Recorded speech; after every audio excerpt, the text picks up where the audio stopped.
greatest story. It was a breezy Saturday evening at the Mariner's Rest, an elegant restaurant nestled along the harbor front in Seattle, the kind of place where laughter mingled with the clink of fine china and the soft melodies of a live string quartet.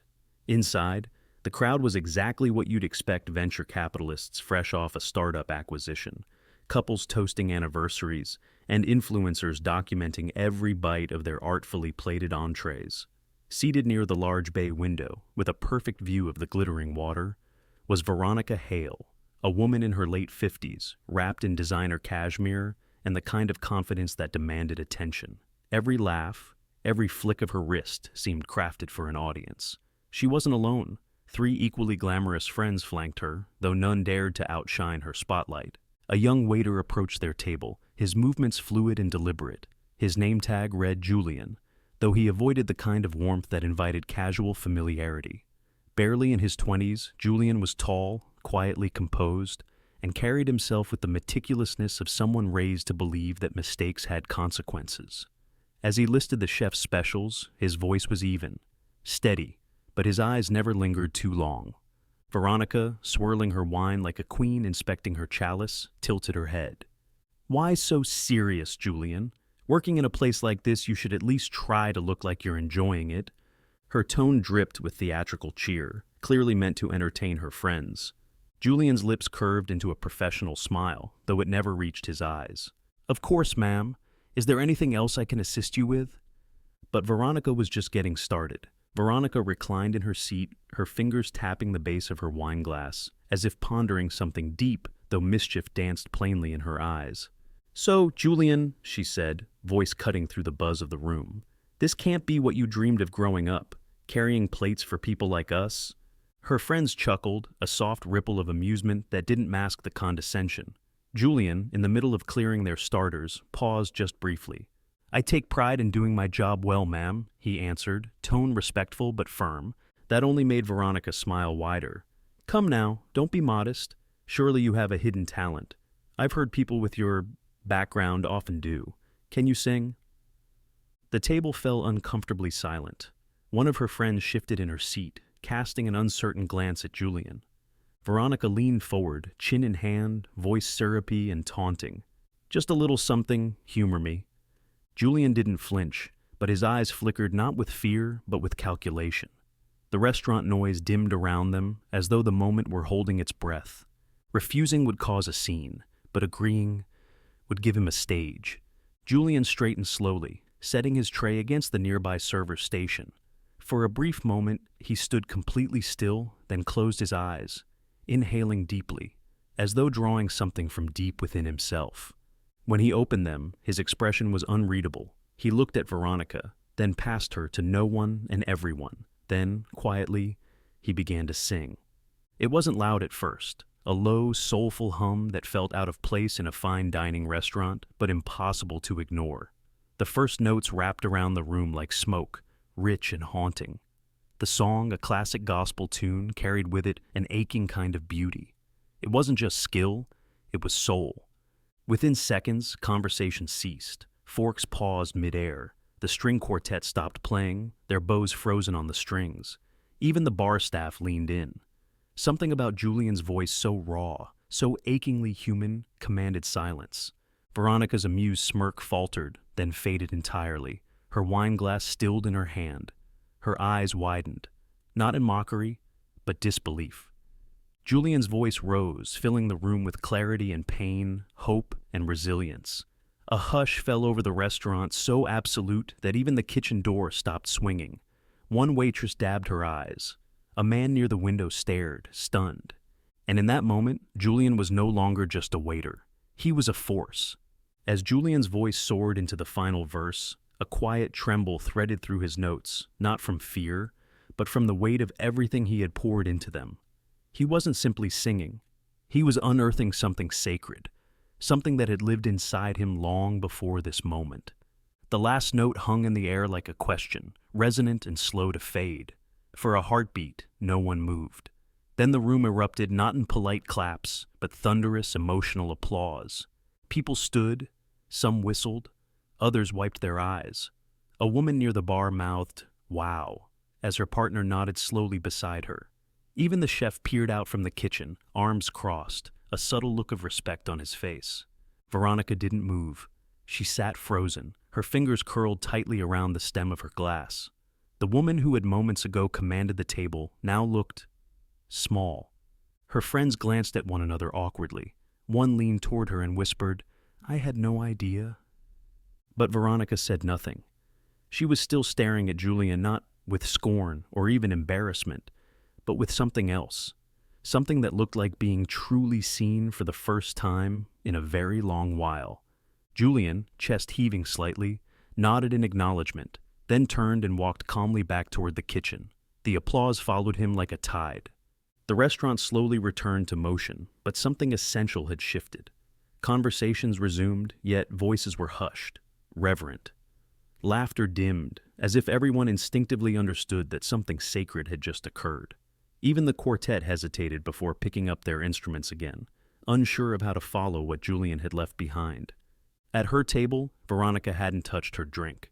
She sat stiffly, her expression blank, but her eyes restless, searching for something on the white linen tablecloth that wasn't there.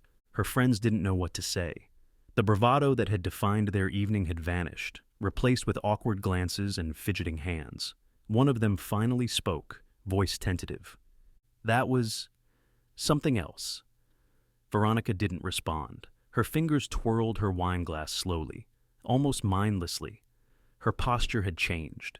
Gone was the woman who had leaned forward with smug amusement. Now she looked as though she were bracing herself, quietly shaken. The room around her buzzed gently, patrons stealing glances toward the kitchen, murmuring about the singing waiter. But Veronica remained still. Something in her was cracking, something she hadn't even realized had calcified over the years. For the first time in a long while, Veronica Hale, who was always certain, always in control, was at a loss.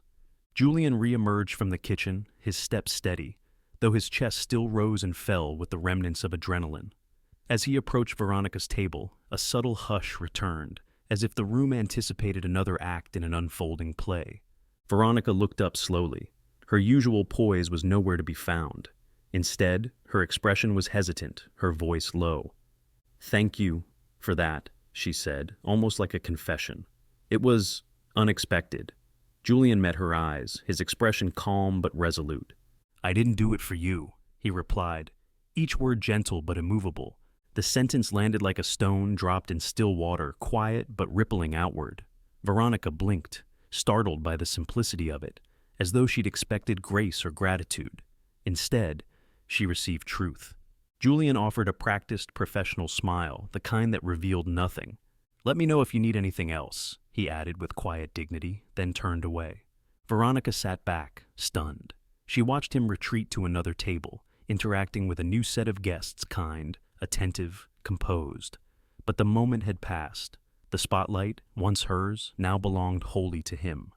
The evening continued, but for Veronica, time felt disjointed, like everything around her had slowed while her thoughts raced. Her friends tried to recover the mood, ordering dessert and forcing laughter over trivial things, but Veronica barely heard them. Her mind replayed Julian's performance again and again, the way his voice filled the room, the honesty in his gaze, and most of all, those quiet, piercing words, "I didn't do it for you." She glanced around and noticed something she hadn't before, the way other patrons were still speaking about Julian, their expressions reverent. A nearby couple met her eyes briefly and looked away with thinly veiled disapproval. She felt a pang in her chest, a tightness unfamiliar and unwelcome. Was it shame? Embarrassment? Guilt? She reached for her wine but didn't drink, placing it back down gently, as if it no longer held the comfort it once did. Her reflection shimmered faintly in the restaurant window across from her, and for the first time in years, she didn't quite recognize the woman looking back. Veronica Hale, the woman who always held the room in the palm of her hand, now sat quiet, reflective, and perhaps deeply unsettled. Something had shifted inside her, something she hadn't asked for, but couldn't deny. And that shift, however small, was the beginning of something new. For someone so used to controlling the narrative, Veronica now found herself on the wrong side of a story she never thought she'd be part of, and utterly changed by it. As the check arrived, Veronica's friends gathered their things, laughing a little too loudly, eager to move past the tension of the evening. Veronica, however, remained seated, her gaze lingering on the kitchen doors where Julian had disappeared minutes ago. That night, Julian returned to his modest apartment on the edge of the city. The familiar scent of brewing coffee greeted him as he stepped inside, along with the comforting hush of solitude. He placed the folded note on the kitchen counter, beside a small stack of books and old sheet music. He didn't read it again. He didn't need to. The words had already done their work. He sat down at the edge of his bed, letting the silence settle around him like a blanket. For years, his voice had existed only in safe spaces, community centers, church halls, quiet rehearsals. But tonight, it had broken past boundaries, not for applause, but for truth. Across town, Veronica rode in the back of a luxury car, staring out at her reflection in the window. But for the first time, she didn't see the polished woman she'd always curated. She saw uncertainty, vulnerability, the trace of someone real. Julian's voice echoed in her mind, not the song, but the sentence that cut deeper than any lyric. I didn't do it for you. And that truth haunted her more than she expected. The restaurant would open again tomorrow. New guests would come and go, but for those who had witnessed that night, something had changed. Because sometimes, it only takes one honest voice to awaken something long asleep in all of us. She opened her purse and pulled out a crisp $100 bill. Then, slowly, deliberately, she reached for the receipt holder and flipped it over. On the back, in neat cursive, she wrote, "Your voice carries more than sound. It carries truth. Thank you for reminding me what humility feels like." She read the words twice, her hand trembling slightly. It wasn't an apology, not exactly, but it was the closest thing her pride would allow. She slipped the bill inside, closed the folder, and stood. Her friends were already heading for the exit, chatting about where to go next. But Veronica paused, glancing one last time at the dining room before stepping out into the cool night air. Minutes later, Julian returned to clear the table. He opened the folder, expecting the usual gratuity, and paused. He read the note once, then again. His expression didn't change, but something in his posture softened. He folded the paper gently and tucked it into his apron pocket, not for validation, but because it felt real. Like someone, somewhere, had finally heard him. And that was enough. If this story moved you, stirred something in your heart, or made you reflect on the quiet power of dignity and truth, don't forget to like, comment, and subscribe. We share stories that go beyond the surface stories, that challenge perceptions, celebrate humanity, and remind us of the strength found in stillness, in voice, and in vulnerability. Hit the bell icon so you never miss a moment that matters, because sometimes one story is all it takes to see the world and ourselves a little differently.